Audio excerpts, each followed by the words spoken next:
بسم اللہ الرحمن الرحیم۔ خواتین و حضرات، انشاءاللہ ہم سیکھیں گے حصول محبت الہی کے لیے دعا۔ حضرت ابو درداء رضی اللہ تعالی عنہ سے روایت کرتے ہیں کہ جب رسول اللہ صلی اللہ علیہ وسلم حضرت داؤد علیہ السلام کا ذکر فرماتے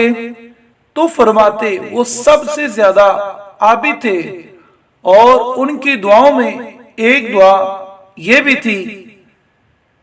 اللہم انی اسألک حبک وحب من، الہی میں آپ سے سوال کرتا ہوں آپ کی محبت اور محبت آپ سے، یحبک والعمل الذی یبلغنی حبک، محبت کرنے والے کی اور ایسے عمل کی جو پہنچا دے مجھ کو آپ کی محبت تک۔ اللہم اجعل حبک احب الی من نفسی، الہی کر دے اپنی محبت بہت محبوب میری طرف